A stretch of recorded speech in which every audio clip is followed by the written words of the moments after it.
Joshua chapter 18.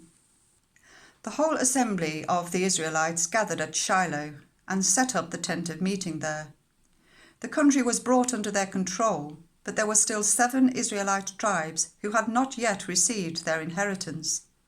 So Joshua said to the Israelites, "How long will you wait before you begin to take possession of the land that the Lord, the God of your ancestors, has given you? Appoint 3 men from each tribe. I will send them out to make a survey of the land and to write a description of it, according to the inheritance of each. Then they will return to me. You are to divide the land into 7 parts. Judah is to remain in its territory on the south, and the house of Joseph in its territory on the north. After you have written descriptions of the 7 parts of the land, bring them here to me, and I will cast lots for you in the presence of the Lord our God. The Levites, however, do not get a portion among you, because the priestly service of the Lord is their inheritance. And Gad, Reuben, and the half-tribe of Manasseh have already received their inheritance on the east side of the Jordan. Moses, the servant of the Lord, gave it to them." As the men started on their way to map out the land, Joshua instructed them, "Go and make a survey of the land and write a description of it. Then return to me, and I will cast lots for you here at Shiloh in the presence of the Lord." So they left and went through the land. They wrote its description on a scroll, town by town, in 7 parts, and returned to Joshua in the camp at Shiloh. Joshua then cast lots for them in Shiloh, in the presence of the Lord, and there he distributed the land to the Israelites, according to their tribal divisions. The first lot came up for the tribe of Benjamin, according to its clans. Their allotted territory lay between the tribes of Judah and Joseph.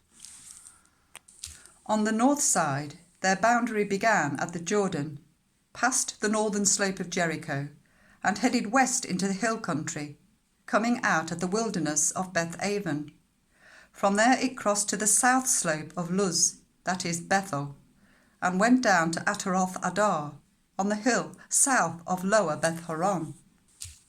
From the hill facing Beth-horon, on the south, the boundary turned south along the western side and came out at Kiriath Baal, that is Kiriath Jearim, a town of the people of Judah.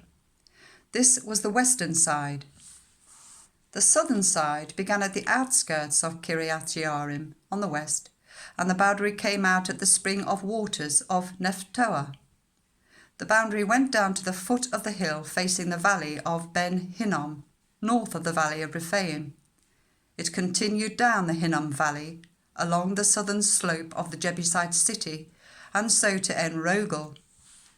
It then curved north, went to En Shemesh, continued to Geliloth, which faces the pass of Adumim, and ran down to the stone of Bahan, son of Reuben. It continued to the northern slope of Beth Arabah, and on down into the Arabah. It then went to the northern slope of Beth Hoglah, and came out at the northern bay of the Dead Sea, at the mouth of the Jordan in the south. This was the southern boundary. The Jordan formed the boundary on the eastern side.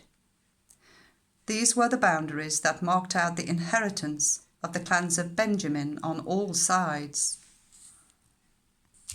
The tribe of Benjamin, according to its clans, had the following cities: Jericho, Beth Hoglah, Emek, Keziz, Beth Arabah, Zamaraim, Bethel, Avim, Parah, Ophrah, Kephar Ammoni, Ophni, and Geba, 12 towns and their villages.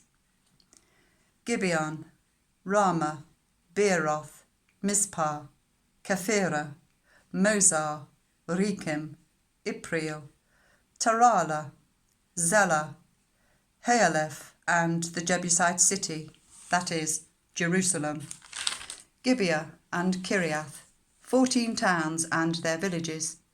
This was the inheritance of Benjamin for its clans.